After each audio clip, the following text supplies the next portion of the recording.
पावसाला सुरुवात झालेली आहे आणि याच पावसाळ्यामध्ये उद्भवणाऱ्या सर्वच समस्यांना दोन हात करण्यासाठी ठाणे महानगरपालिकेची टीडीआरएफची टीम जी आहे ती सज्ज झालेली पाहायला मिळते। एनडीआरएफच्या धर्तीवरती या टीडीआरएफच्या जवानांची जी नियुक्ती आहे ती करण्यात आलेली आहे। आतापर्यंत मोठमोठे कॉल जे आहेत ते याच जवानांच्या मार्फत घेण्यात आले होते। तळेसारखी दुर्घटना असेल, इर्षावाडी त्या दुर्घटनाग्रस्त लोकांना वाचवण्याचं काम असेल, ते सर्व काम या सर्व जवानांच्या माध्यमातून करण्यात आलेलं आहे। आपण जर पाहिलं तर महालक्ष्मी एक्सप्रेस जी पावसामध्ये अडकली होती त्या एक्सप्रेस मधल्या सर्वच प्रवाशांना वाचवण्याचं काम देखील याच जवानांनी केलेलं पाहायला मिळालं।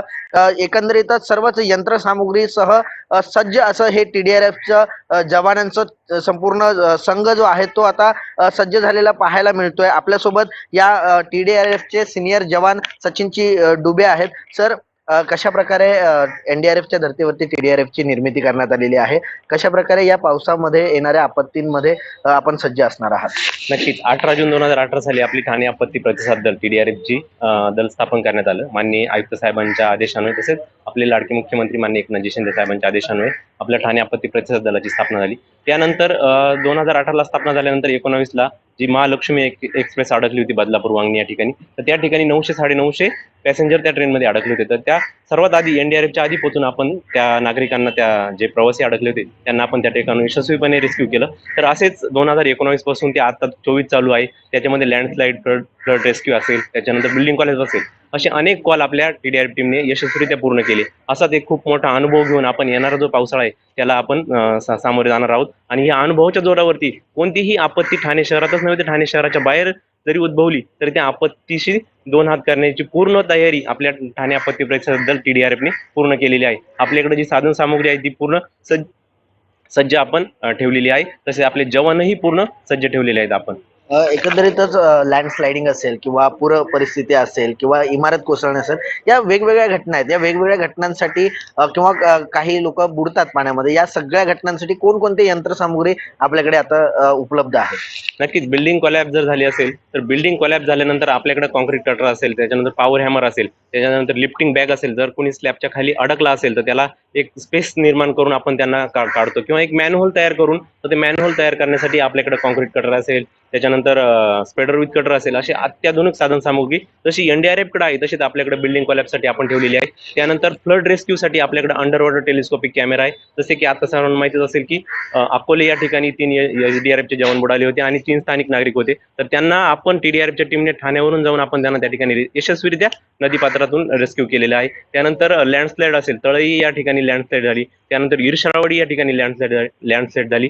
त्यामध्ये इर्षाळवाडीला आपण 48 मृतदेह त्या ठिकाणून यशस्वीरित्या बाहेर काढले। तसेच तळईला आपण 98 डेड बॉडी आपण त्या ठिकाणाहून बाहेर काढली। तसे आता कोणताही प्रसंग आला तर त्या प्रसंगाला तोंड देण्यासाठी या जवानांकडे खूप सारा 5 ते 6 वर्षाचा अनुभव आहे आणि त्या अनुभवाच्या जोरातूनच आपण जो येणारा पावसाळा आहे त्याला नक्कीच आपण तोंड देण्यास समर्थ आहोत। टीडीआरची टीम ही बाहेर जाऊन काम करत असते, त्याचप्रमाणे ठाणे महानगरपालिका क्षेत्रामध्ये कशा प्रकारे काम जे आहे ठाणे आपत्ती व्यवस्थापन कक्षाचं असणार आहे। आपल्यासोबत विभाग प्रमुख यासिनजी तडवी आहेत। सर, कशा प्रकारे संपूर्ण ठाणे शहरावरती आपली करडी नजर असणार आहे कोणतीही दुर्घटना घडू नये यासाठी, आणि कशा प्रकारे आपली कंट्रोल रूम असेल त्याचप्रमाणे आपले कर्मचारी सज्ज झालेले आहेत? माननीय आयुक्त सौरभ राव साहेब, तसेच अतिरिक्त आयुक्त प्रशांत रोडे सर, तसेच उपायुक्त आपत्ती व्यवस्थापन विभाग श्री गोदापुरी सर यांच्या मार्गदर्शनाखाली आपले ठाणे महापालिकेचा आपत्ती व्यवस्थापन विभाग हे पूर्णपणे 24/7 365 दिवस कंटिन्यू चालू आहेत। ठाणे शहरासाठी जेव्हाही कधी पूर परिस्थिती निर्माण होईल किंवा इमारत दुर्घटना होईल त्यावेळेस आपली आपत्ती व्यवस्थापन विभाग हे सक्षमपणे उभे आहेत मदतीसाठी। तसेच ठाणे आपत्ती विभागाकडे टीडीआरएफची टीम ही अवेलेबल आहेत। तसेच 15 तारखेपासून एनडीआरएफची टीम ही ठाण्यामध्ये दाखल होत आहेत। ठाणे शहरासाठी कुठल्याही प्रकारची आपत्ती ओढवली तर आपत्ती व्यवस्थापन विभाग हे सक्षमपणे त्यांच्या मदतीला धावू शकते। सर, ज्याप्रमाणे ठाणे आपत्ती दल हे सज्ज होणार आहे, काही ठिकाणी पाणी साचतं, पूर परिस्थिती निर्माण होते शहरामध्ये, घरामध्ये पाणी जातं, अशा नागरिकांसाठी काय उपाययोजना करण्यात आलेल्या आहेत आणि काय नेमकं या पावसाळ्यामध्ये नागरिकांना आव्हान असणार आहे? माननीय आयुक्त रावसाहेब यांच्या मार्गदर्शनाखाली जिथे सकल भाग आहेत, जिथे पाणी साचणार आहे त्या ठिकाणी एक वेगळे पथक तयार केलेलं आहे आणि त्या पथकामध्ये ज्युनियर इंजिनियर आहेत, कार्यकारी अभियंता आहेत, तसेच कर्मचारी आहेत, तर त्या पथकाकडे विविध प्रकारची साधन सामग्री अवेलेबल असेल आणि तात्काळ लोकांना पूर परिस्थितीमधून बाहेर सक्षम म्हणजे चांगल्या पद्धतीने बाहेर काढता येईल. तसेच विविध ठिकाणी पाणी सकल भागाच्या ठिकाणी पूर परिस्थितीच्या ठिकाणी नागरिकांनी जाऊ नये आणि अतिवृष्टीच्या वेळेस नागरिकांनी घराच्या बाहेर पडू नये ही सगळ्यांना मी विनंती करतो.